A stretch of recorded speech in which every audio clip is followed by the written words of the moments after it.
Resilience isn't a single skill. It's a variety of skills and coping mechanisms. To bounce back from bumps in the road as well as failures, you should focus on emphasizing the positive.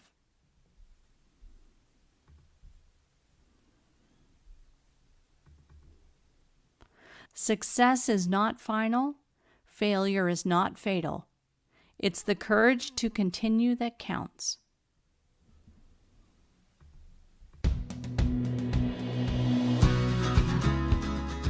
Welcome to the Listen for Life podcast with Genevieve Richardson. Genevieve is a speech-language pathologist rehabilitating adults with communication challenges after a stroke or due to a neurological impairment. Living with aphasia is hard. Caregiving is hard. You are not alone. Get equipped with knowledge from experts in the field and professionals you need to know. We'll hear stories and experiences from others who are navigating life with aphasia. So, put your earphones in and take a walk outside. This isn't just a podcast.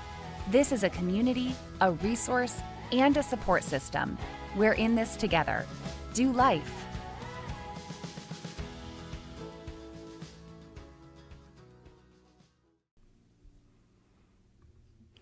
Hi there.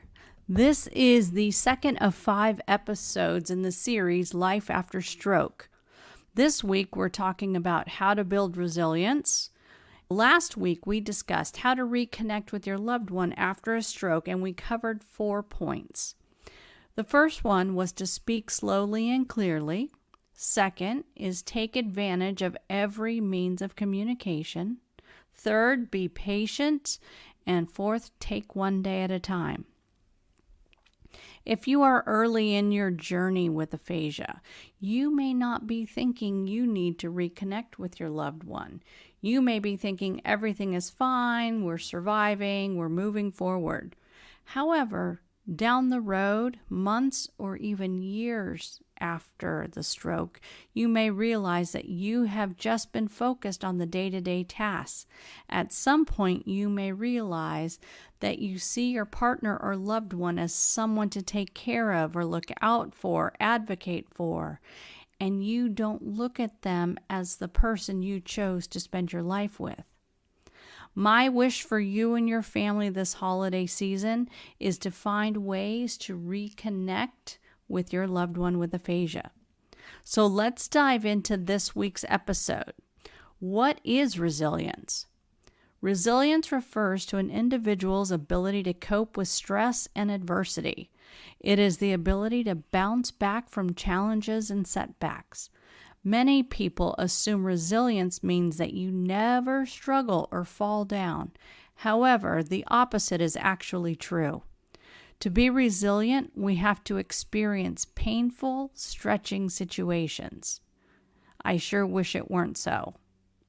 If you or a loved one has survived a stroke, there is hope in our ability to build resilience. The 4 components that make up resilience are honesty, humility, flexibility, and patience. Here's how to incorporate these elements of resilience into your recovery. The first is honesty. To build resilience after a difficult medical emergency like a stroke, it's important to be honest about the situation. While a stroke may bring unwanted change into your life or the lives of others, it's important to face the new reality that things are not the same. In many ways, stroke survivors must grapple with the fact that their bodies are not capable of what they used to be. Honest awareness of our capability and situation can be incredibly uncomfortable and discouraging at first. However, it is totally necessary to be honest about the ways your life has changed and how you feel about it. This first step is key to creating an effective plan to fight difficulty and suffering.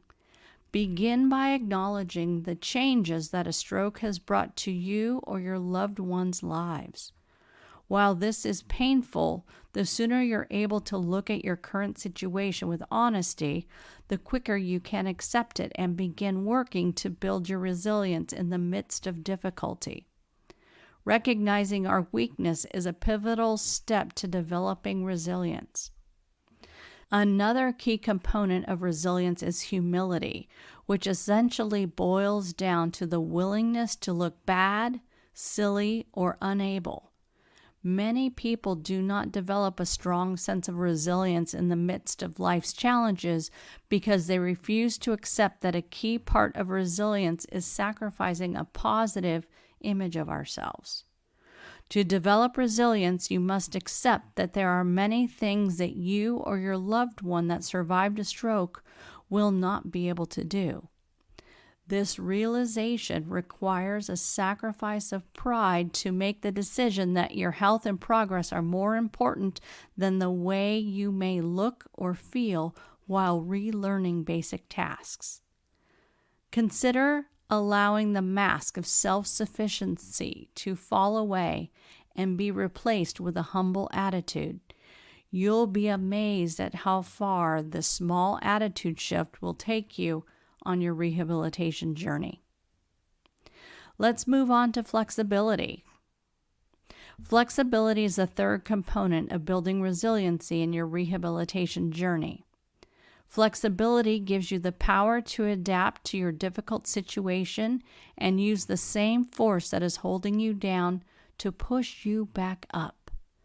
A huge part of understanding and embodying flexibility is crafting the ability to accept support when you need it. In the wake of a life-changing stroke, many things will be challenging. However, if you can be flexible and allow others to help, support, and teach you, your chances of positive rehabilitation are far higher. If you enter this new and challenging season of life with a rigid mindset, refusing to accept the changes that need to be recognized, it will be far more difficult to build resilience and also create a life that you love. Try embracing flexibility after your stroke. It is uncomfortable. However, the more you incorporate being flexible into your day in small ways, the more natural it will feel. These small moments of flexibility set up a long-standing foundation that can push you towards resilience and forward motion and away from stagnation. Patience is our last area that we'll cover today. Many say that patience is the most crucial part of resilience. One of the easiest ways to develop patience in the midst of hardship is to embrace a playful mindset and experiment, observe, and play. A playful mindset allows us to fully engage in what our current reality is. For example, if you or a loved one struggled to complete a common task, try again that same day and flex the muscle of patience. If you are still not able to complete the common task, set it aside and experiment with something that you can do. Play with the little things around the house and see what your body and brain will allow you to move forward with. A patient mindset consistently invites curiosity into the equation, and when patience and curiosity are combined, the results can be staggeringly positive. We don't develop patience by sitting still until our lives return to normal. This just isn't a reality. Instead, we rest, play, and creatively engage with our surroundings to strengthen our patience and ultimately build our resilience in the face of difficult illness. Building resilience after a stroke takes time, effort, and patience, but it is possible. By accepting your new reality, connecting with others who understand, taking care of yourself physically and emotionally, and setting small goals along the way, you can build the strength you need to live a fulfilling life after stroke. So those 4 areas we talked about today are honesty, humility, flexibility, and patience. Like last week, I challenge you to sit with these 4 concepts. Which area are you succeeding in the most, and which is your weakest area? Reflect on these 4 strategies and select one that you can improve upon immediately. Mindfully practice the strategy you selected for at least 2 days. Think about it, reflect upon it, maybe even journal about it. Be honest with yourself. I'd recommend you pick the strategy you think would be the easiest to implement immediately. Sometimes we just need a win. Let this be easy. As you build success, you will be in a better emotional and mental place to implement a more challenging strategy. If you'd like to read this podcast, you can see the transcript in the show notes, and as I did for last week's episode, I will have a transcript available for download.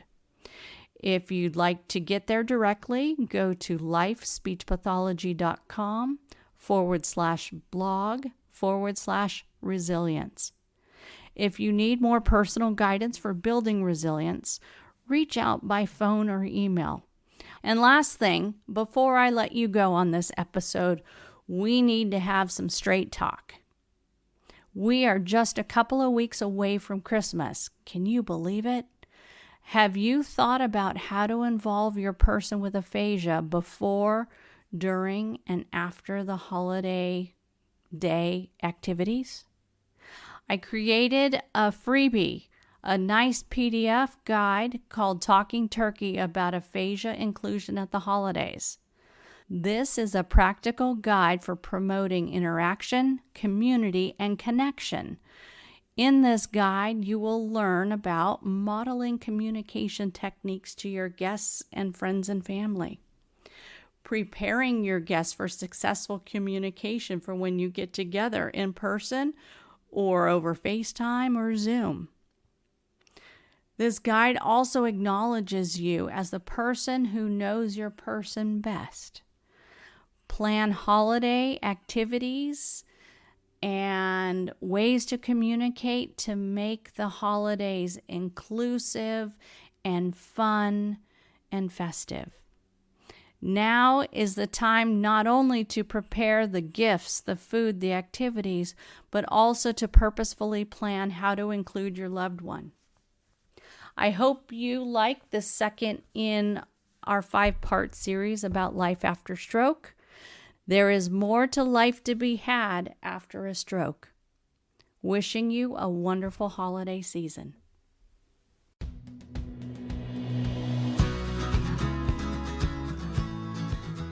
Thanks for tuning in to the Listen for Life podcast. We hope you feel empowered and supported. Head over to listenforlifepodcast.com to see the show notes with links and information from today's episode. Do you have a topic, a resource to share, or a guest recommendation? Inquiring minds want to know. Let us know in the comments section. Wishing you a fabulous week.